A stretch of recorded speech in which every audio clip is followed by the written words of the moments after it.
आवाज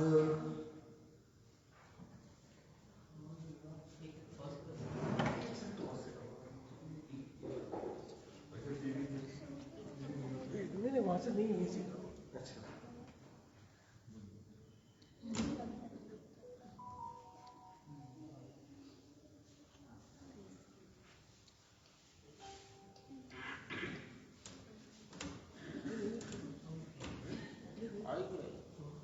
करके देखो।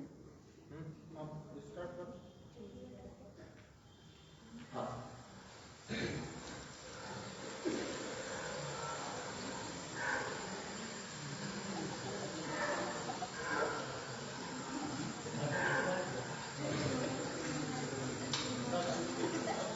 थोड़ा इसको खिसका दूं, टीवी दिखने लगे।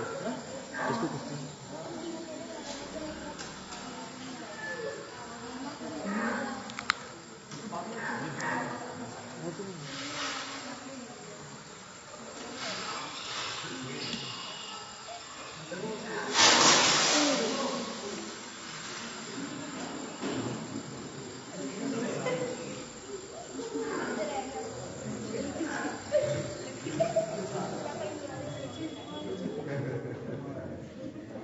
देखा आपने कि एक और बार देखना पड़ेगा? समझ में आया नहीं आया किसी को? ओके यस, मैं एक और बार चलाऊं क्या कि कुछ मिस हो गया? देखे हैं सबने? अरे हाँ या ना तो बोलो। कौन बताएगा क्या सीखा आपने वीडियो से? What was going on in the video? कौन सा बच्चा बताएगा यहाँ पर? आप बताओगे? ओके कौन बता रहा है? कोई नहीं बता रहा है। हाँ खड़े हो जाओ। एक गलती को करते हैं फिर उसे दोबारा करते हैं, भले आपको पता हो कि गलत है तो। ऐसा नहीं नहीं नहीं। और कौन बताएगा? एक और बार देखना है क्या? आई थिंक बड़े लोगों ने नहीं देख पाया है। बस ठीक है एक और बार। अब सब ध्यान से देखेंगे। और बहुत क्रूशियल है जो बात ये वीडियो हमको सिखा रहा है, बहुत इंपॉर्टेंट लर्निंग है सबके लिए, बच्चों के लिए भी और बड़ों के लिए भी। हम उस लर्निंग को पकड़ने की कोशिश करेंगे।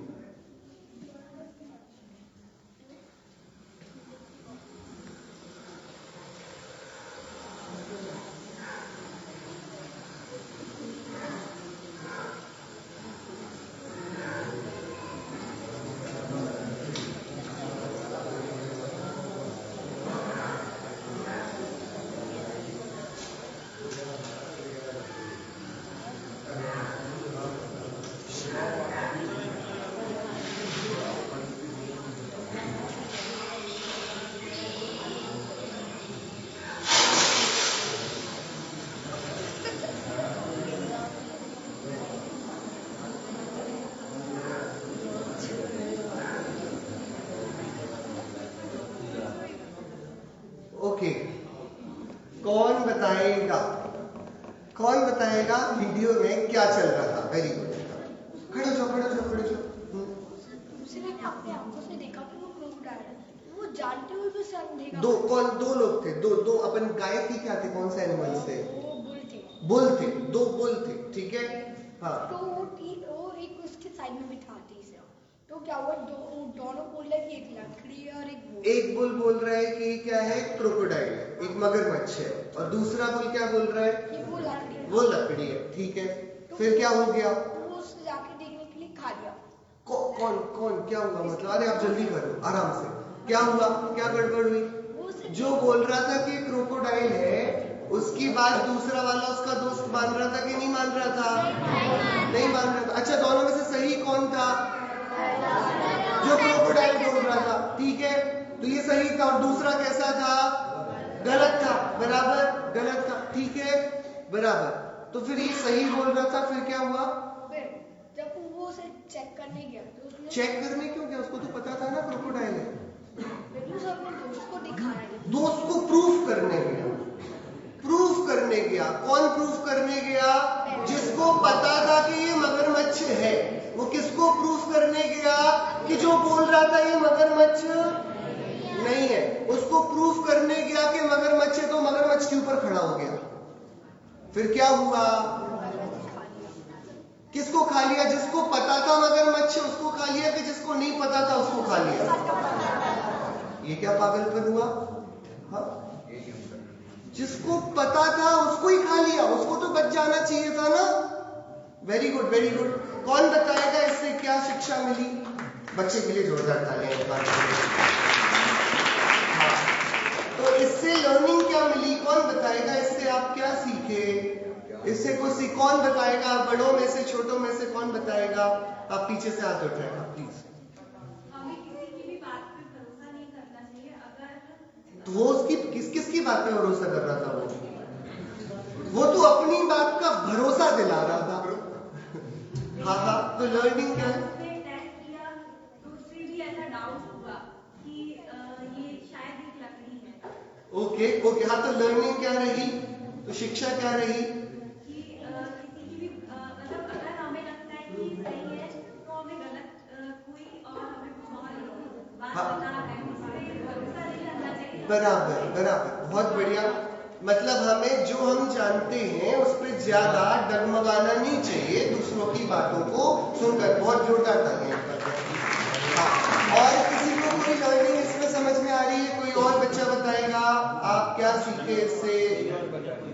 कौन कौन कोई और बताएगा? कौन बता रहे हैं? अरे शर्माओ नहीं, कोई बात नहीं, इसमें कोई सही गलत नहीं है। जिसको जो समझ में आता है वो बता सकता है। कौन बता रहा है? बड़ों में से कोई? आप एक बार बता चुके हो। कौन कर रहा है हिम्मत बताने की? आप बताओगे? वेरी गुड, खड़े हो जाओ। वेरी गुड, गाथा खड़े हो जाओ। हाँ बोलो, क्या बता रहे हो? हाँ, अरे दांत बताने थोड़ी बोला है मैंने। ओके, वेरी गुड, बैठ जाओ बैठ जाओ बैठ जाओ। हाँ, कौन बताएगा? चलो आप ही बता दो, क्या बता दो? खड़े हो। सम्यक दर्शन की गुण होती है, उसमें अटूट विश्वास भी करना पड़ता है। मैंने अब प्रूफ हो गया कि वो है, तो उनको उस पर अटूट विश्वास करना पड़ेगा। देखो, ये पाठशाला का होनहार बच्चा है, इसके लिए एक बार जोरदार तालियां बजाइए। ये बोल रहा है कि सम्यक दर्शन का एक गुण होता है निशंकित, उसमें बहुत ज्यादा भरोसा करना पड़ता है। अब उसने भरोसा ही नहीं कर रहा था, उसने भरोसा ही नहीं था खुद की बात पे। उसको खुद की बात पे भरोसा नहीं था। जब भरोसा ही नहीं था, फिर अपन भी सेम ही है, अपन अपनी बात पे भरोसा नहीं करते। जैसे कि अपन ने सुन लिया कि मिथ्या होता है, अपन उस पर कोई एक्शन तो ले ही नहीं रहे। भैया इसको जल्दी प्रवचन कर।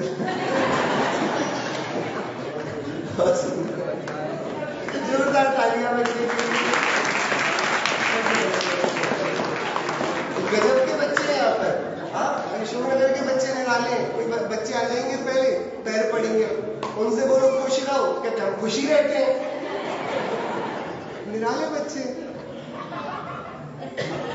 क्या देखो, इतनी गहरी बात नहीं थी ये, जितनी गहरी बच्चे ने बता दी, लेकिन ठीक है, ये ज्ञान की उपादानगत योग्यता है। आपको समझ में आ रही है बात? वापस क्या बात चल रही है? हमारा बहुधा समय हम इस बात पर खराब करते हैं कि दूसरे हमारी बात माने। तो कोई बोलेगा रात में खाना नहीं खाना चाहिए, तो कोई दूसरा आकर सिद्ध करने लगेगा कि सूर्य की अल्ट्रावायलेट रेज होती हैं और ऐसा हो जाता है, वैसा हो जाता है, और फिर दो लोग आर्ग्यूमेंट करने लग जाएंगे। बराबर? और अक्सर यहीं पर आकर बातें बिगड़ जाती हैं। हम जो भी पढ़ रहे हैं, हम जो भी जिनवाणी में समझ रहे हैं, ये दूसरों को बताने के लिए कि हम सही पढ़ रहे हैं, हमारे पास ही सही बात है, इसके लिए नहीं है। ये अपने समझने के लिए।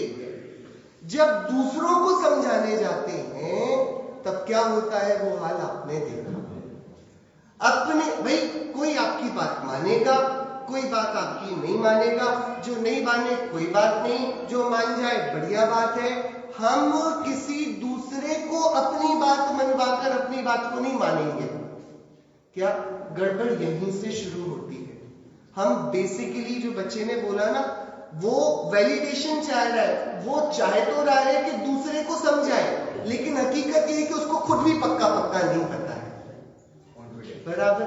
जब हम दूसरे को प्रूफ करने लग जाते हैं मतलब हमारा माल थोड़ा सा हल्का है, हमें खुद नहीं पता ये वाली बात ठीक है कि नहीं। और यहां से बात शुरू होती है इस बात की।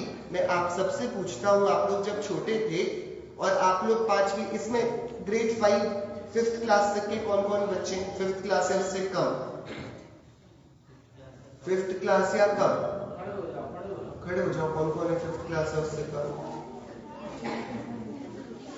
वेरी गुड, ठीक है, वेरी गुड। आप में से ट्यूशन कौन कौन जाता है?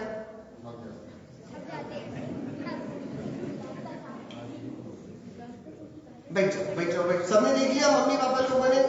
अब मम्मी पापा को खड़ा करें अब मैं। हाँ, माता पिता, जब आप लोग 5वीं में थे कितने लोग ट्यूशन जाते थे, कितने स्कूल जाते थे पहले?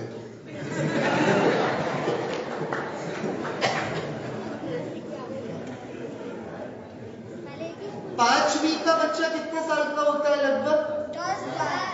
10। आप लोग बता रहे हो, मम्मी पापा से पूछ रहा हूँ भाई। 10-11 साल का होता है ना। आप समझना कितनी विडंबना होगी यदि आप चाहो आज किसी नई भाषा को सीखना, जो कोई 20, 25, 30 साल का हो गया है, तो आपको कितना समय लगेगा नई भाषा सीखने में? मैं आपको बताता हूं। आप यदि मरम्मत से पढ़ लो अच्छे से, तो आप 6 से 8 महीने में कोई नई भाषा सीख सकते हो, बराबर। उसके लिए आपको 12 साल तक स्कूल जाने की जरूरत नहीं पड़ती है। आपको आज यदि मार्केट में कोई नई तकनीक आती है आपके व्यापार में, उसको सीखने में कितना समय लगता है? वो तो आती है और हम सीख जाते हैं। नया जीएसटी आया, ई-वे बिलिंग आई, क्या क्या नहीं आ गया बिजनेसेस में। थोड़ा सा कठिन पड़ा बट सीख गए कि नहीं सीख गए? कि देखो, उम्र के साथ समझ की बहुत ज्यादा ताकत बढ़ती है। लेकिन आप ये सोचो, एक पौधे को हमने गमले में डाला और उसका अंकुर फूटा और अब वो धीरे से बढ़ना शुरू हुआ और इस छोटे से पौधे में अभी से फल लग जाए, तो क्या होगा कि उसका जो तना है ना, वो अभी इतना कमजोर है, अभी से उसमें फल लग जाएगा तो तना झुककर टूट जाएगा।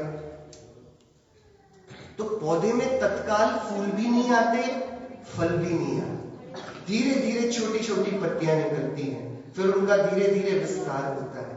संस्कृति क्रम यही है। लेकिन आज क्या हुआ, 20, 30, 40 साल पुरानी बात है कि बात यहां से शुरू हुई थी कि एक वॉशिंग मशीन आई थी और उसका एडवर्टाइजमेंट होता था कि देखो इसको घर में ले आओ, तुम्हारे 20 मिनट बच जाएंगे, 1 घंटा बच जाएगा। आपको याद है जब शुरुआत में ये चीजें प्रचलन में आई थी? याद है कि नहीं है बड़े लोगों को? किस लिए आई थी ये चीजें? टाइम बचाने के लिए आई थी। और आज हमारा घर इन सारे उपकरणों से भरा हुआ है। हमारे घर में जो एक चीज नहीं बची वो है टाइम। किसी के पास टाइम नहीं बचा। टाइम बचाने के उपकरणों की भरमार है। हाँ, पहले साइकिल और बैलगाड़ी से लोग चलते थे, अब आपके पास क्या गजब गजब के यंत्र आ गए हैं। पहले क्या क्या भाई, अब तो न खाने बनाने में आपके पास तकनीक है, आपके पास पानी जल्दी उबल, कितनी सारी तकनीकें आ गई। हर जगह क्या हो रहा है, टाइम बच रहा है। फिर भी किसी के पास टाइम बच रहा है क्या? आपको समझ में आ रही है बात? बराबर। क्या आप लोग सुन रहे हैं कितनी गजब की षड्यंत्र में हम सब फंस गए और हम विचार नहीं कर पा रहे। छोटे छोटे से बच्चे, 5वीं के बच्चे को क्या आना चाहिए आपके हिसाब से? सब कुछ। ये वो बच्चा जो खुश रहता है।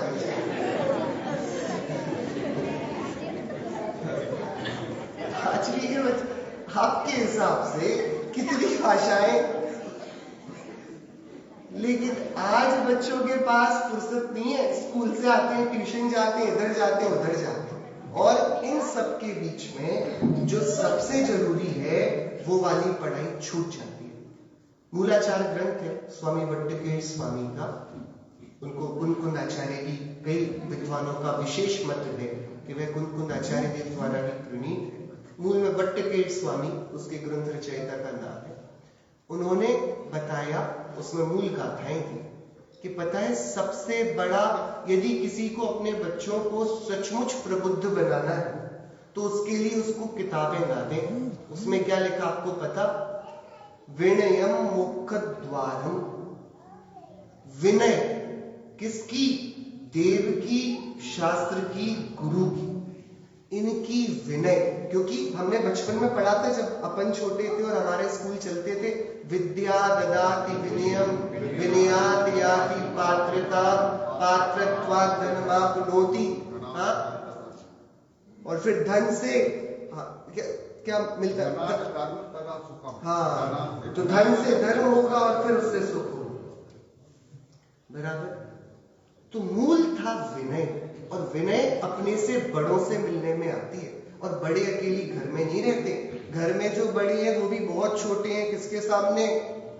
पंच परमेष्ठी के सामने। बराबर। तो विद्या का सीधा द्वार मिलता है अनंत गुण के समुद्र भगवंतों की शरण में। और इसके लिए आप देखोगे कुंद आचार्य देव ने कितने वर्ष की उम्र में दीक्षा ली? 11 साल के थे, 5वीं के बच्चे रहे होंगे। ट्यूशन नहीं गए, स्कूल नहीं गए, कहां गए? जंगल को गए, हाथ में पीछी कमंडल लेकर। और आज कहलाते हैं वे कली काल सर्वज्ञ। क्या कहलाते हैं? वो तो स्कूल ही नहीं गए। क्या क्वालिफिकेशन रही उनकी? कि ये तो बाद में जब विद्या का विधि, हमारे आज के एजुकेशन सिस्टम का स्ट्रक्चर देखोगे और इसका इतिहास देखोगे तो इसका एक्चुअल इतिहास बड़ा काला है। क्या हुआ? पहले तो पुराना जमाना था, कुछ नहीं होता था। फिर अचानक से इंडस्ट्रियल रिवॉल्यूशन हुआ। बच्चे जब बड़े हो गए तब पढ़ेंगे अपनी इतिहास की किताबों में, तो बड़ी बड़ी फैक्ट्रीज खुल गई और फैक्ट्रीज में क्या लगा दी गई? बड़ी बड़ी मशीनें। और बड़ी बड़ी मशीनों को लगा दिया तो अब चलाएगा कौन मशीनों को? कि आदमी चलाएगा। लेकिन कौन सा आदमी? कि उसको ट्रेनिंग देनी पड़ेगी ना, वो आएगा समझ में। तो अब क्या होता था? मशीन। अब मैंने इतना पैसा लगाकर इंडस्ट्री खड़ी करी, तो मुझे क्या चाहिए? प्रोडक्शन चाहिए। क्या चाहिए? तो प्रोडक्शन चाहिए कितना? कि जितना ज्यादा चले। तो देखो आप इंडस्ट्री का पैटर्न और स्कूलों का पैटर्न। इंडस्ट्री में लगातार काम करना होता है, उसके बाद थोड़ा सा लंच ब्रेक मिलता है, फिर वापस। इंडस्ट्री में क्या होता है कि जो बता दिया गया वो करना होता है, बिना किसी प्रश्न के, बिना किसी बात के। अपने सीनियर और सबऑर्डिनेट रिलेशनशिप में बात को सुनना होता है और बस। तो उनको क्या चाहिए थे इंडस्ट्रियल रिवॉल्यूशन में? आज्ञाकारी प्रशिक्षित नौकर। क्या चाहिए थे? जो बोले कि हाँ good morning sir, good evening sir, yes sir, no sir, may I go to toilet sir. ऐसे ही करते हो आप लोग स्कूल में ओबीडियंट बनकर। हाँ, कि क्या चाहिए था उनको? प्रशिक्षित नौकर, मैन पावर चाहिए था। और उसके लिए ये एज अ ट्रेनिंग इंस्टीट्यूट खुले। धीरे धीरे इनका स्ट्रक्चर बनाया गया और वही की वही 100 साल पुरानी घिसी पिटी पढ़ाई आज हम पर थोपी जा रही है। और हम माता पिता जो इतने प्रबुद्ध हो सकते हैं, थोड़ा सा विचार करें तो हम देखा देखी की दौड़ में हमारा बच्चा पीछे नहीं रह जाए। क्या पीछे रह जाएगा वो? आपको पता है आज जो बहुत इंटेलिजेंट लोग घूम रहे हैं, जिन्होंने बड़े बड़े इंस्टीट्यूट से बहुत सारी पढ़ाई कर ली है, वो अपने बच्चों को स्कूल नहीं भेज रहे। एक नया कॉन्सेप्ट है होम स्कूलिंग का। वो स्कूल नहीं भेजते, बच्चों को घर पर ही पढ़ा लेते हैं। फिर उनको बस 10वीं और 12वीं के एग्जाम दिलाते हैं और उनके बच्चे स्कूल जा रहे बच्चों से ज्यादा बेहतर करते हैं, क्योंकि वो ट्रेंड नहीं होते आपस में। तो सबसे पहली चीज जो मैं बच्चों से बात करना चाहूंगा, बेटा देखो अपन का तो दुर्भाग्य है कि मम्मी पापा नहीं समझ रहे हैं, दया नहीं कर रहे। मैं बता रहा हूं, मैं स्कूल एक रन करता हूं, हमारी पेरेंट्स मीटिंग होती है, पेरेंट्स बोल के जाते हैं अरे बिल्कुल नहीं पढ़ता है, घर जाकर खेलने लग जाता है। तो मैं पेरेंट्स से पूछता हूं जब आप 5 साल के थे, आप 6 साल के थे, 8 साल के थे, आप क्या करते थे? बच्चा खेल रहा है मतलब वो सही है, पढ़ रहा है तो खराब है। आपको समझ में आ रही है बात? नहीं आ रही है, क्योंकि वो नेचुरल बात नहीं है। थोड़ा गलत तो नहीं बोल रहा हूँ मैं, कुछ बच्चों के सामने कुछ गलत बात तो नहीं कह रहा, एग्जाम तो नहीं चल रहे इनके, कल से लोग इनकलाब कर दे।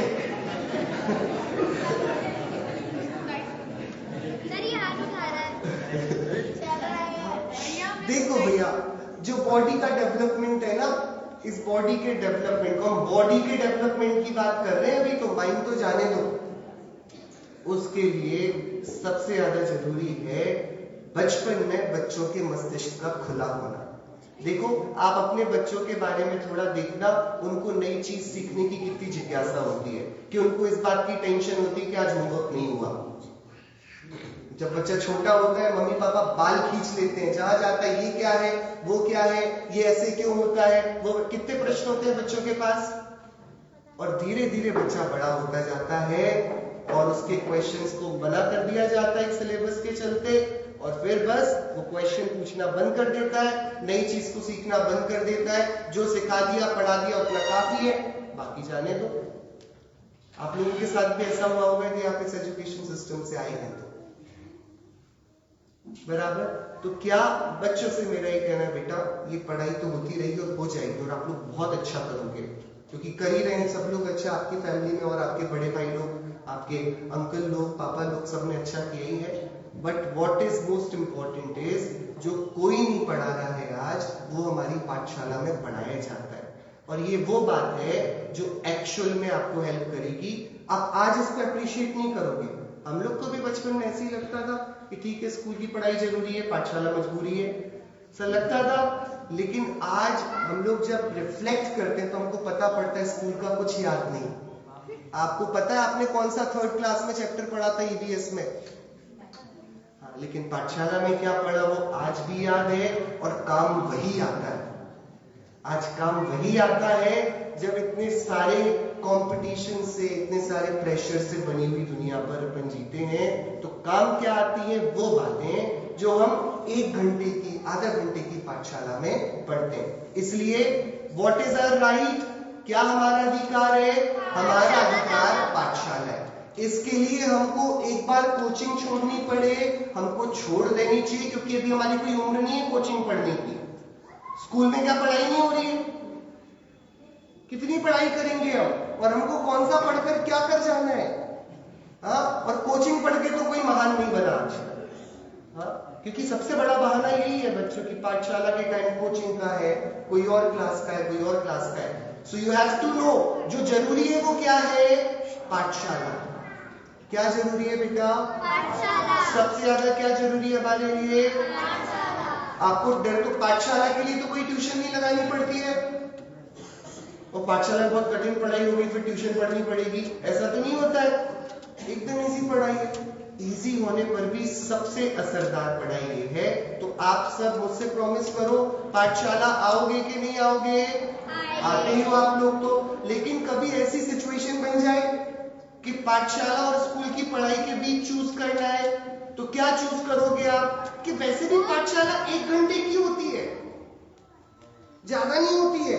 और आपको एक बात गजब की बताऊं, एक आचार्य, हमारे आचार्य उमा स्वामी देव, कौन से आचार्य हुए, कौन सा ग्रंथ लिखा उन्होंने, तत्वार्थ सूत्र ग्रंथ लिखा। पता उन्होंने उसमें क्या लिखा, कौन इंटेलिजेंट बनता है, जो जिनवाणी का अभ्यास करता है उसके ज्ञानावरणीय कर्म का क्षयोक्षम अपने आप खिलता है। अकलंक निकलंक की कहानी सुनी आपने, अकलंक देव कौन थे, उनकी क्या स्पेशलिटी थी, एक बार में याद आ जाता था। कितनी ट्यूशन जाते थे वो, एक भी नहीं। क्यों नहीं जाना पड़ता था, क्योंकि उन्होंने जिनवाणी का इतना आदर किया कि उनको कोई भी कॉम्प्लेक्स से कॉम्प्लेक्स चीज अपने आप याद हो जाती थी बिना प्रयत्न के। ऐसी पावर स्वाध्याय में, जिनवाणी को पढ़ने में। आप जितने विनयवान बनोगे, आप जितना झूठे मुंह जिनवाणी नहीं पढ़ोगे, मंदिर में आओगे तो हाथ पैर धोकर आओगे, घर पर अपने मम्मी पापा की, दादा दादी की विनय करोगे, उनके पैर पड़ोगे और किसी को भी परेशान नहीं करोगे, सबकी हेल्प करोगे, उससे आपका ज्ञान बढ़ेगा, इससे आप इंटेलिजेंट बनते जाओगे। तो किसी भी तरीके से आपका सबसे बेस्ट फ्रेंड जो रहेगा वो क्या रहेगी, वो पाठशाला रहेगी। बराबर, ठीक है। पक्का प्रॉमिस? तो अब मैं आपसे रिक्वेस्ट करूंगा, आप लोग पाठशाला के लिए जाइए। आप लोग को अभी जाना पड़ेगा, मुझे आपके मम्मी पापा से बात करनी है, ठीक है? तो भैया आपको लेकर जा रहे हैं, भैया के साथ आप लोग, ठीक है? बच्चे लोग आप लोग आगे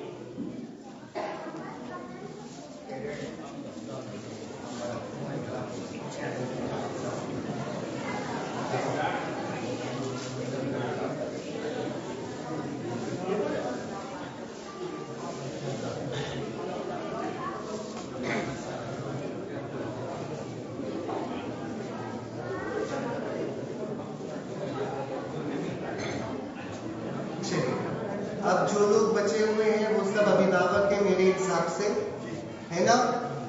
आप लोग एकदम सहज है, आपको मेरी बातें बुरी तो नहीं लग रही हैं? हाँ, क्योंकि मैं जो बातें यहाँ कर रहा हूँ ये आज के डेटा को लेकर कर रहा हूँ, ठीक है? तो कुछ चरणों में ज्यादा समय आपका नहीं लेंगे, हम 15-20 मिनट और चर्चा करेंगे, लेकिन बहुत जरूरी है आज के परिप्रेक्ष्य में ये वाली बातों को करना।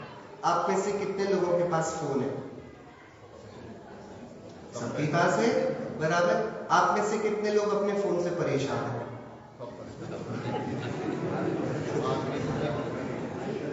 वो कई बार ऐसा नहीं होता है कि आप एक बार फोन उठाओ और खोलो और इतने में 1 घंटा चला जाता है, हाँ, पता ही नहीं पड़ता है समय कहाँ गायब हो जाता है। ऐसा होता है अक्सर आप लोगों के साथ।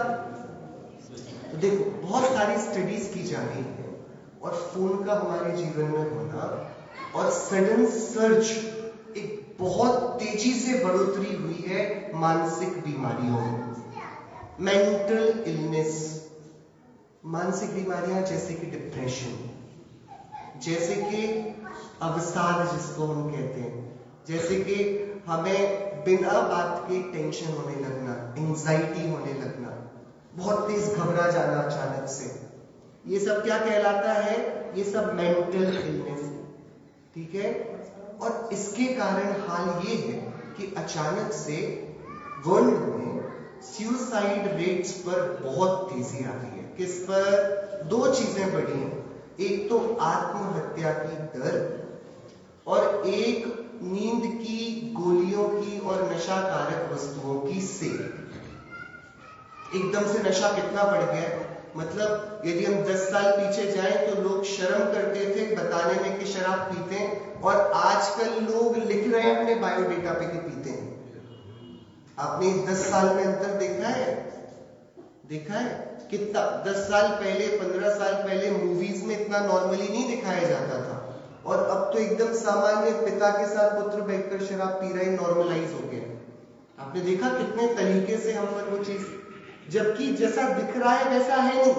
बात क्या है कि अवसाद इतना बड़ा है, वो लाइफस्टाइल में इसलिए नहीं आया है क्योंकि अच्छी चीज है, लाइफस्टाइल में इसलिए आया है क्योंकि व्यस्तताएं इतनी बड़ी हैं कि इतना परेशान हो जाते हैं, क्या करें कि चलो अभी बहुत टेंशन है, 4 बार तो सिगरेट पीकर आएगा। आपने देखा है ऐसा? किसी को एंजाइटी होती है और सिगरेट की लत हो तो और पीता है। तो ये कोई लाइफस्टाइल डिफरेंस नहीं हुआ, लाइफस्टाइल नहीं है ये एक व्यवस्थित मानसिक मेंटल इलनेस के चलते एक ट्रेंड निकल कर आ रहा है। और गजब की बात यह है कि जो नशे वाली चीज है ये तो बड़ी उम्र के लोग, मतलब आप 15 साल से ऊपर के लोगों में जाने, और जो आत्महत्या वाला ट्रेंड है वो छोटे बच्चों में आ गया। और मैं 4 साल पुराना स्टेट्स दे रहा हूं, इंडिया में हर 1 घंटे पर एक 12 साल से कम उम्र का बच्चा आत्महत्या करता है। 4 साल पुरानी बात है। कितने साल का जो बच्चे बैठे थे अभी, इस उम्र के बच्चे क्या करते हैं इंडिया में? आत्महत्या कर रहे हैं। अब आप मुझे समझाओ 12 साल के बच्चे को आत्महत्या करने का क्या कारण हो सकता है? उसको घर चलाना है, उसको बहुत भयंकर बीमारी हो गई है, उसको आप बताओ वो क्या सोचे कि आत्महत्या करने पर उतारू हो जाए? हाँ, ये रियल स्टेट्स हैं। और आपको पता एक और गजब की स्टडी हुई, बहुत टाइम से साइंटिस्ट इस स्टडी को कर रहे हैं, आज तक एक जानवर ऐसा नहीं मिल पाया जिसने आत्महत्या करी। जानवर सुसाइड नहीं करते, भले ही वो जानवर को दिख रहा है कि मैं खड़ा हूं कत्ल खाने की कतार पर, वो मेरी मां काटी जा रही है, चौथे नंबर पर मैं हूं। दिखता है ना गाय को, बकरे को, भैंस को, दिखता है कि नहीं? ऐसी तो लगती सप्लाई पूरी की पूरी चेन लगती है स्लॉटर हाउसेस में। इतना अवसाद, चिड़ियाघर पर बैठे हैं वो लोग। हाँ, वो शेर जंगल का राजा था, उसका रुतबा था, वो बेचारा एक भीगी बिल्ली जैसा पिंजरे के अंदर। हाँ, वो भी, उसमें भी एक टेंडेंसी नहीं आती कि वह आत्महत्या करे। सिर्फ मनुष्यों का ही गजब का एक उपक्रम है कि वो सुसाइड करने को तैयार हो जाते।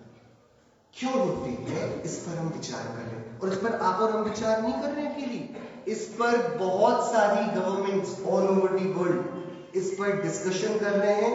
और अब यूनिवर्सिटीज के, मैंने एमबीए किया एक गवर्नमेंट के इंस्टीट्यूशन से, बड़ा इंस्टीट्यूशन है, उसमें भी प्रोफेसर लेवल पर हमारे पास, हमारे कैंपस में 1 साल पहले एक बच्चे ने सुसाइड कर लिया। ठीक है, तो अगले साल एक कोर्स वहां पर इंट्रोड्यूस हुआ। पता है क्या कोर्स था? गीता पर कोर्स इंट्रोड्यूस हुआ, और उसको बताया गया एसक्यू, स्पिरिचुअल क्वोशिएंट। हम बोलते हैं आईक्यू अच्छा है, तो पहले इंटेलिजेंस क्वोशिएंट की बात होती थी कि बच्चा कैसा होना चाहिए, इंटेलिजेंट होना चाहिए। फिर इंटेलिजेंट लोग पागल होने लगे, क्योंकि इतने इंटेलिजेंट हो गए कि समझ ही नहीं रही उनसे इंटेलिजेंस। हाँ, जिस व्यक्ति ने न्यूक्लियर बम बनाया, पागल हो गया बाद में कि भाई क्या चल रहा है, मैंने कर क्या दिया? इंटेलिजेंस से ही तो इनोवेशन हुआ, लेकिन हिरोशिमा नागासाकी में जो हुआ वो समझ नहीं पाया उसको ये हुआ क्या। बराबर, तो इंटेलिजेंस से हम शिफ्ट हुए, ठीक है, हमको इमोशंस को ट्रेन करते आना चाहिए। तो दूसरी चीज आई EQ, क्या आई? इमोशनल क्वोशिएंट, कि अकेली इंटेलिजेंट होना जरूरी नहीं है, अपने इमोशंस पे भी कंट्रोल होना चाहिए। कोई चिढ़ा दे तो चिढ़ जाए, हाँ, कोई रुलाना चाहे तो रो दे, कोई हंसाना चाहे तो हंस दे, किसका अपने भावों पर नियंत्रण ना रहे, इमोशन पर। लेकिन इमोशनल क्वोशिएंट के चलते भी मेंटल इलनेस को रोका नहीं जाता। तो अब तीसरी चीज इंट्रोड्यूस हुई SQ, स्पिरिचुअल क्वोशिएंट, और अब बड़ा ट्रेंडिंग है, और ये सारी की सारी IITs में, IIMs में, बड़े कॉलेजेस में एंड इवन स्कूल्स में न्यू एजुकेशन पॉलिसी में इसको कोर्स में इंट्रोड्यूस किया जा रहा है, ताकि आदमी खुश रहे, दिमाग पर लोड ना ले। तो क्या सिखाते हैं उस कोर्स में? आपको पता है कि बड़ी बड़ी पोजीशन पे जाएंगे, इन्वेस्टमेंट बैंकर बनेगा कोई इस कॉलेज से निकलकर, कोई ट्रेडिंग पर जाएगा, स्टॉक मार्केट एनालिस्ट बनेगा, CEO बनेगा बड़ी कंपनी का। तो बहुत ज्यादा दिमाग खराब करने वाला, टेंशन वाला जॉब होता है ना, तो उसको क्या सिखाते हैं कि सुनो भैया, तुम अलग हो, कंपनी अलग है। क्या सिखाते हैं उसको? ये सिखाते हैं। ये प्रॉपर कोर्स है, आप ऑनलाइन जाकर देखना, आपको कोर्स मिल जाएंगे। तुम अलग हो, तुम्हारे थॉट्स अलग हैं। क्या सिखाते हैं? आपने किया ये वाला कोर्स? नहीं किया? अरे बोलो, कैसे नहीं किया?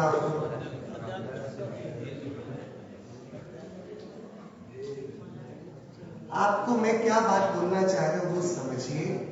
जो बात बचपन में हमको मम्मी पापा ने पाठशाला भेज के सिखवा दी, आज की दुनिया इस कगार पर आ गई है कि वो पूरी पढ़ाई करने के बाद उसको वो बात आखिरी में बताई जाती है। क्योंकि आज की दुनिया की सबसे बड़ी प्रॉब्लम है कि आदमी निराश ना हो, क्योंकि निराशा के आप देखे छोटे छोटे बच्चे इंस्टाग्राम खोल, आप बच्चों को यूट्यूब पे वीडियोस दिखाते हो छोटे बच्चों को, जैसे उसमें घर दिख रहे हैं वैसा आपका घर दिखता है। जैसे उसके पास खिलौने, जो टीवी सीरियल पे बच्चा आ रहा है, वैसे आपके बच्चे के पास खिलौने, वैसे उसके रूम का इंटीरियर है, वैसे उसके फ्रेंड्स हैं, वैसा उसका स्कूल है। नहीं, तो देखता कुछ और है और उसके हकीकत में कुछ और है। वो पूरी जिंदगी डिलेमा में जीता है, होना ऐसा चाहिए, ऐसा हमारे पास है। ये अबुद्धि पूर्वक का डिप्रेशन, कभी संतुष्टि, क्योंकि वो जो देख रहा है वहां पर क्या दिखाई दे रहा है इंस्टाग्राम पे कि सब कितने बढ़िया कपड़े पहने, सबका कितना बढ़िया घर का इंटीरियर है, सबका कितना बढ़िया वो ट्रिप पर गए थे तो क्या बढ़िया एंजॉय किया, और हमारे तो मम्मी पापा कहां पर तीर्थ यात्रा पे ले जाते हैं हमको, फोटो भी डालने में शर्म आए। बच्चे को आप समझो, एक छोटे बच्चे की दृष्टि से देखो, वो दुनिया जो उसको दिखाई जा रही है और वो दुनिया जिसे वो जी रहा है, और वो कांस्टेंट कॉन्फ्लिक्ट में अब बड़ा होने वाला है। ऐसा हुआ, हम लोगों ने एक्सपेरिमेंट किया बच्चों के साथ। हमने एक व्यक्ति को सूट बूट पहनाकर खड़ा किया और एक को धोती कुर्ता पहनाकर खड़ा किया और बच्चों से बोला, भैया बताओ इसमें से पढ़ा लिखा कौन है? कौन है बताओ?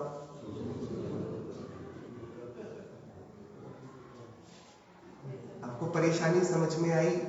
इसे कहते हैं इंफीरियोरिटी कॉम्प्लेक्स। तो यदि किसान का बच्चा है तो उसको अपने पापा को देख के इज्जत नहीं आती, उसको लगता है उसके पापा बढ़िया हैं जो इतने बड़े ऑफिस में बैठते हैं इसी बारे।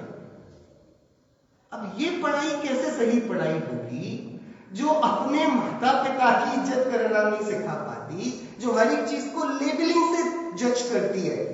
बताओ, किराने की दुकान वाला ज्यादा इज्जतदार होगा कि एक बड़ी कंपनी में नौकरी करने वाला? आपके हिसाब से कौन है ज्यादा इज्जतदार? बोलो भैया। छोटा करे लेकिन खुद का करे वो मालिक, बड़ा करे दूसरे का करे नौकर। लेकिन अरे जॉब करने वाला पढ़ा लिखा होता है, दुकान चलाने वाला कौन होता है? अनपढ़। आप लोगों के मन में ऐसे मिथ्यात्व भरे पड़े नहीं भरे पड़े? ये आज की पढ़ाई का अभिशाप है। हमारे दिमाग खराब हो चुके हैं ये चकाचौंध की जिंदगी का, क्योंकि दिखाया जा रहा है वो यथार्थ है नहीं, और जो यथार्थ है वो सुंदर दिखता नहीं, क्योंकि दिखता तो वही अच्छा है ना। और हमारी लर्निंग होती है, वो लर्निंग होती है 83% देखकर। आप सुनकर नहीं सीखते हो 1 घंटे का प्रवचन, इसलिए इतने साल हो गए अपन सुन रहे हैं, कुछ नहीं बदल रहा है, क्योंकि सुनने से 11% सीखते हैं। हम सीखते हैं देखकर। एक वीतरागी निर्गुण दिगंबर मुनिराज यहां आ जाए भैया, अलग बात हो जाए, नहीं होगी। तीर्थंकर का समव शरण आ जाए तो क्या दिव्य ध्वनि देंगे तब कोई सम्यक धारण करेगा कि मौन से भी कर लेगा? कह रहे देखकर, जंगल में मुनिराज अहो मंगल स्वरूप निज ध्यावे, बैठ समीप संत चरणों में पशु भी बैर भुलावे। पाठशाला लगाते होंगे मुनिराज, शेर को बोलते होंगे क्रोध नहीं करना, हिंसा नहीं करना। देखकर क्या होता है? हम सीखते क्या है? देखकर। तो जो देख रहे हैं, जो पढ़ रहे हैं, हम वो बन रहे हैं। और ये सबसे बड़ा जहर है आज की इस प्रेजेंट एज का। इससे बचाने वाला कोई दूसरा उपाय है ही नहीं। हम सब भाग्यशाली हैं कि जैन कुल में पैदा हुए तो हमारे यहाँ पाठशाला की व्यवस्था है। आप किसी दूसरे अपने मित्र से पूछना, उसने कभी आर्चव, मार्दव, संयम, तप ये नाम सुने हैं? 50-50 साल के आदमियों ने नाम नहीं सुने होंगे ये। हमें बचपन से इनको मनाने का अवसर मिलता है। हम मान नहीं करेंगे, मार्दव अंगीकार करेंगे, हम मायाचारी नहीं करेंगे, आर्चव धर्म पालेंगे। ये हम सबको मिला कि नहीं मिला? ये वरदान है जो हमारे पास ऐसी सामाजिक व्यवस्था है कि हम खेल खेल में थोड़े से समय के लिए भी लेकिन जिनवाणी का अभ्यास करें। तो बात इतनी सी है, यदि आप चाहते हैं कि आपके बच्चे अवसाद में ना आए, क्योंकि मैं आपको ईमानदारी से बताऊं, मैंने जो पढ़ाई करी थी आज, अभी मैंने कितना 7-8 साल पहले छोड़ी पढ़ाई, 2015 में मैंने जो पढ़ा था वो आज गायब हो चुका है। पूरी पढ़ाई बदल गई। आपको याद है आप बचपन में आपको इतनी बार लिखवाया जाता था राइटिंग सुधारो, राइटिंग सुधारो, राइटिंग सुधारो। किस किस ने लिखा है 10-10 बार एक-एक पेज, एक-एक वाक्य? कर्सिव सीखो। राइटिंग ही गायब हो गई। आप क्या राइटिंग कर रहे हो आजकल पत्र लिखने के लिए कि व्हाट्सएप कर रहे हो? बेकार हो गया ना वो सीखना। कहीं के लिए फालतू इतनी डांट खाई, बहतें खाई, क्या क्या लगता था आपको? तो अभी तो बच्चे खुश नसीब हैं, थोड़े पिटाई नहीं पड़ती उनको। आप देख रहे हो कैसे बदल गया। आप पहले खाता बही रखते थे दुकान में, गायब हो गई खाता बही। एक सॉफ्टवेयर और 2 आदमी रहते थे बनाते हुए, वो 2 आदमी गायब हो गए। अब अभी लेटेस्ट एआई आ गया, artificial intelligence. Graphic designers, content creators, जो सिंपल ट्रेडिशनल जॉब है वो अब कंप्यूटर ने ले ली। कितने लोग साइबर कैफे, देखो कितने बच्चे हैं, कितने थे एक जमाने में। आप भी बैठते हो साइबर कैफे में? हाँ, 10 साल पहले साइबर कैफे। कितनी जल्दी दुनिया बदल रही है। पहले फोन था, फिर वो कॉर्डलेस क्या WLL क्या क्या आया वो, फिर उसके इतना बड़ा मोबाइल आया, अब इतना, अब घड़ी पर फोन आ चुका है आपके। रेडियो की तो बात ही नहीं है कुछ। हम बच्चों को जो आज पढ़ा रहे हैं वो कल काम नहीं आएगा। जिस तेजी से दुनिया बदल रही है, आज जो पढ़ाया जा रहा है, पढ़ाने वाले को नहीं पता कल इसकी आवश्यकता रहेगी कि नहीं। लेकिन जो पाठशाला आज पढ़ा रही है वो आज तो काम आएगा, कल तो काम आएगा, मर जाओगे तो काम आएगा, वो हमेशा काम आएगा। जो काम की शाश्वती चीजें वो नहीं पढ़ाएं बच्चों को, और फालतू की छोटी छोटी उम्र में इतना बड़ा बड़ा प्रेशर उन पर लाद दें, ये प्रबुद्ध अभिभावकों का लक्षण नहीं होगा। भाई 6वीं 7वीं 8वीं तक बच्चा छोटा होता है, उसको खुला रखकर जो अभ्यास वो कर पाए, लेकिन संस्कार भरपूर देने चाहिए। और यदि आपने 8वीं तक उसको संस्कार दे दिए, 9वीं से आपको पूछना नहीं पड़ेगा क्या करना है बेटा, वो अपना रास्ता बनाएगा। लेकिन हम शुरू में ही उस कोमल सी डगर पर इतना बड़ा फल लाद देते हैं कि वो बढ़ने की जगह टूट जाती है, कुछ नहीं बनती। भैया सबसे जरूरी कोई चीज है तो पाठशाला है, वही काम आएगी, कुछ काम नहीं आएगा ना आपको। दूसरी बात, आखिरी बात करेंगे, आप में से ऐसे कितने लोग हैं जिनके 2 से ज्यादा बच्चे हैं? हाथ उठाइए। 3 बच्चे वाले, 3 से ज्यादा पीढ़ी चली गई वो वाली। 3 से 2 बच्चे वाले कितने लोग? 1 बच्चे वाले कितने लोग? बराबर। अब देखना थोड़ा गंभीर प्रश्न है ना। आप क्या चाहते हो आपके बच्चे, जैसे आपके अभी माता पिता होंगे तो आप माता पिता को देखकर, उनकी वर्तमान स्थिति को देखकर आपको क्या लगता है, आपको माता पिता के पास रुकना चाहिए, उनको आपकी जरूरत है कि नहीं है जरूरत? अरे बोलो, है ना? ये तो दिखता है हमको, स्वाभाविक रीति से दिखता है, क्योंकि मनुष्य तो हम सोशल कहलाते हैं ना।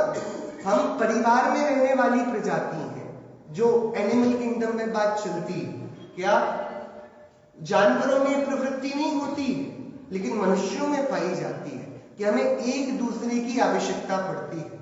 छोटे बच्चे के यदि माता पिता नहीं हो तो वो बड़ा कैसे होगा बेचारा? हाँ, तो जैसे छोटे बच्चे को माता पिता की जरूरत पड़ती है, ऐसे बड़े माता पिता को जवान बच्चों की जरूरत पड़ती कि नहीं पड़ती है? अब आपके पास 1-2 बच्चे हैं, 1-2, उसमें से एक लड़का एक लड़की होगी, अकेली एक ही लड़की हुई तो फिर तो क्या पता, और दोनों ही यदि बच्चे लड़के हुए या तीनों ही लड़के हुए, तीनों ही लड़के, कुछ भी हो, आप बांट के सारे परम्यूटेशन कॉम्बिनेशन निकाल लो। आप तो बस इतना सोचो कि आपको बच्चों के पास रहना है कि उनसे दूर रहना है जब बड़े हो जाएं। पर समझना है इस बात को। अभी तो बात अच्छी लगती कि सब बच्चे एकदम से बहुत प्रखर होकर बढ़ जाएं, आगे निकल जाएं, सब निकल जाएं, लेकिन वो बात तब ठीक थी जब हमारे पास कुछ बैक सपोर्ट है। अब तो बहुत खतरनाक स्थिति होने वाली है। जिस हिसाब से हमारी लाइफस्टाइल बदली है, हम जल्दी बूढ़े होने लगे हैं। आपने अभी भी देखा होगा, आपके मम्मी पापा ज्यादा खाते होंगे, आप कम खाते होंगे। वो ज्यादा जुलूस में वो देर बाद थके होंगे, आप पहले थक गए होंगे। आपके कमर दर्द बहुत जल्दी शुरू हो गए, उनके थोड़े बाद में शुरू हुए थे, क्योंकि लाइफस्टाइल बहुत बदल गई है। इसके कारण बॉडी में फिजिकल चेंजेस बहुत आए हैं, और इस कारण जितनी जरूरत आपके माता पिता को आपकी पड़ रही है, उससे कई गुनी ज्यादा जरूरत आपको आपके बच्चों की पड़ेगी। और ये बात आपको पता है कि पैसे से कोई नौकर रख ले तो बात नहीं होती, नहीं कर पाता, वो परिणाम ही नहीं बनता सेवा का भैया। हम इतने अपने प्रति कठोर नहीं हो सकते कि हम विचार ही ना करें कि क्या हम बच्चों को बनाना चाहते हैं। आपको अपने समाधि मरण की चिंता है या अपने बच्चे के लिए कुमरण का प्रावधान करना है? दोनों अवसर आपके पास है भैया। आप लोगों को मेरी बात थोड़ी अटपटी लग रही होगी और इस स्तर पर कोई मतलब भी नहीं समझ आ रहा होगा क्यों बोल रहे हैं, कितनी मॉरल पॉलिसिंग की जाए, लेकिन बहुत गंभीर बात है भैया, बहुत गंभीर बात। आप अखबार उठाकर देखो तो क्या नहीं हो रहा है, अपन सुन नहीं पाए, ऐसी ऐसी घटनाएं हो जाती हैं। हाँ, पढ़ा आपने वो बच्चा आया, मम्मी को लेके चलो अपन चल रहे हैं यात्रा पर, स्टेशन पर छोड़कर भाग गया। पता आपको? नहीं पता। बड़ा अफसर था, पढ़ा लिखा था, अनपढ़ नहीं था, लेकिन पढ़ाई संवेदना शून्य बना देती है हमको आज की, क्योंकि वो एक जगह भागना सिखाती है कि स्टेटस के लिए भागो, पैसे के लिए भागो, उसमें सद्भावना का, संवेदना का मूल नहीं बचता, हम कोरे हो जाते हैं।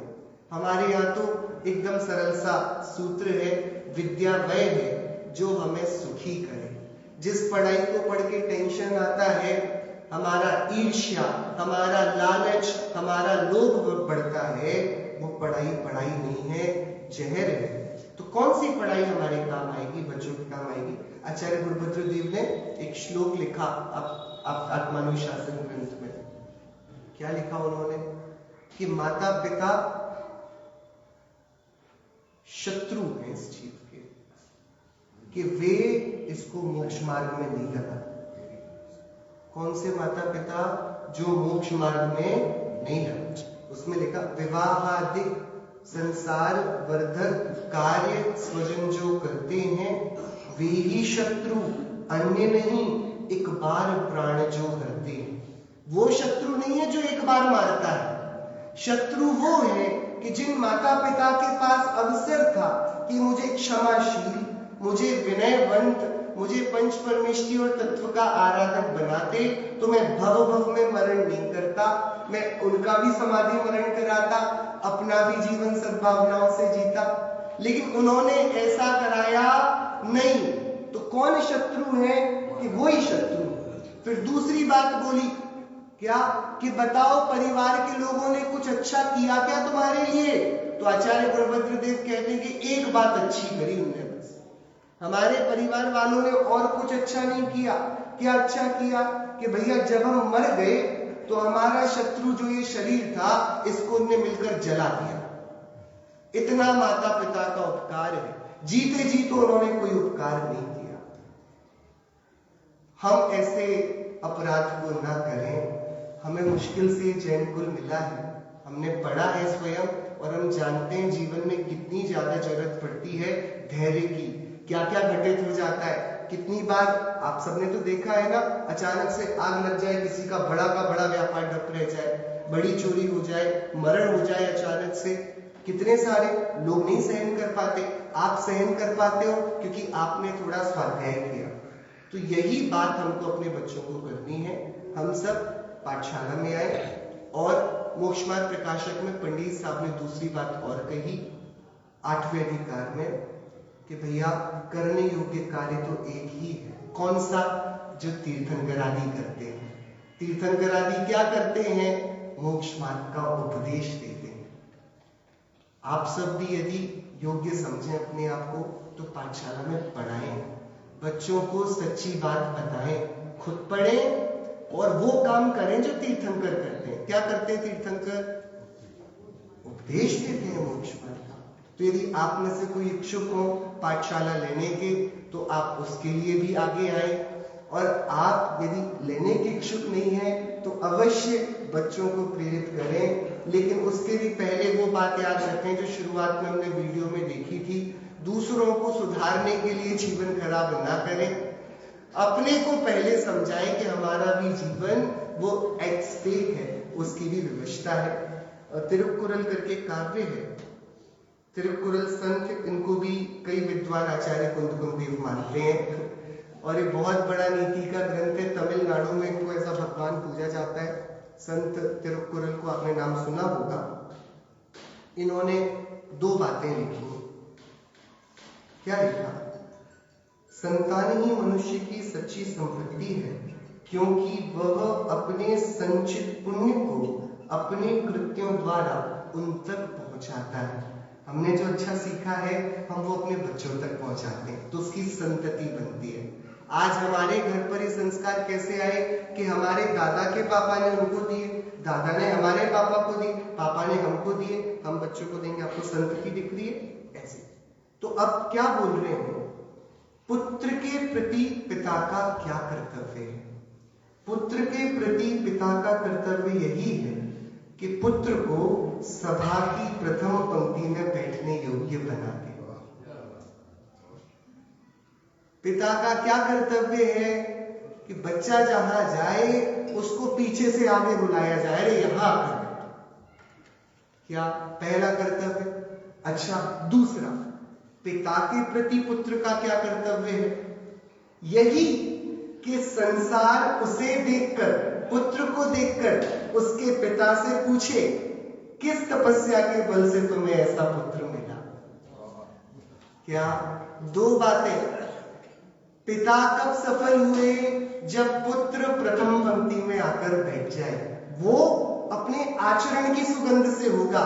ज्ञान वाले को कोई नहीं पूछता है, ओहदे वाले को कोई नहीं पूछता है। एक बड़ा आदमी आ जाएगा छाती फुलाकर, आप उसके पास खड़े होना भी पसंद नहीं करोगे। बड़ा नेता आ जाएगा, आप आंखें चुराओगे। लेकिन कोई बहुत अच्छे चरित्र वाला आ जाए तो आप उसके पास जाते हो, आप उससे मिलना चाहते हो। तो क्या प्रथम पंक्ति में बैठने वाला वो बनेगा जिसके चरित्र में क्षमा है, संयम है, जो विनयवान है, जो उदार है। वो तो हुआ पिता का कर्तव्य। अब पुत्र का क्या कर्तव्य? इतना ही है कि वो क्षमा विनयवान बना रहे, जिससे उसे देखकर उसके पिता से कोई पूछ ले तुम्हें ऐसा बेटा कैसे मिल गया। दोनों ही तरीकों में हमारे लिए सफलता इस स्वाध्याय से ही मिलने वाली है और कोई दूसरा उपाय नहीं है।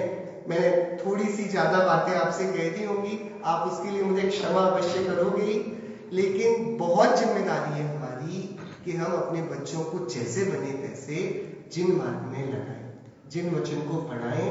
आज की दुनिया भी यहीं पर शिफ्ट हो रही है। आप धीरे धीरे देखोगे सब लोग योगा पर उतर आए हैं, फिर योगा पर बहुत तेज हो गए थे अभी, अब धीरे से मेडिटेशन पर आए हैं, मेडिटेशन पर बहुत तेज होते जा रहे हैं, अब धीरे धीरे इंटेलेक्चुअल थॉट पर बातें करने लगे। सब लोग घूम फिर के समय सार की गाथाओं पर ही आने वाले। बस दुर्भाग्य ये है कि उनको कुंद कुंद देव के मुख से सुनने नहीं मिलेगा वो बात, उनको वो बातें आधी अधूरी मिलेंगी सुनने, जिससे वो अपना और अहित कर लेंगे। एकांत का भी विषय है ना। हमें तो सौभाग्य से संतुलन में यथा योग्य कार्य कार्य की व्यवस्था का भी परिज्ञान कराया गया है और उपादान की सामर्थ्य का भी भली भांति परिचय कराया गया है। हम अपने बच्चों को ये पढ़ाई बचपन से दें ताकि उनको बाद में किसी काउंसलर से काउंसलिंग नहीं करानी पड़े, फिर वो उनको समझाए नहीं तुम अलग हो, थॉट्स अलग हैं, दो को मिलाओ मत, इन बातों पे ध्यान मत दो, संसार में तो ऐसा लगा ही रहता है, ये तो चलता ही रहता है। बात वो बारे भाग नहीं समझा रहा है उसको, अनित्य अशरण संसार, कुछ और नहीं है उसके पास समझाने को। वो राग से ज्ञान को अलग कहने की ही बात कर रहा है कि इमोशंस पे मत ध्यान दो, ज्ञान पे ज्ञान करो, बात वही कर रहा है वो, लेकिन उसके पास आधार नहीं है। हमारे पास आधार है, 2000 साल की विरासत है, हम उसे अपने बच्चों को अपनी संपत्ति के रूप में दें और हम पाएंगे न सिर्फ उनके जीवन में सुगंध महकेगी, हमारा भी जीवन सुंदर बनेगा।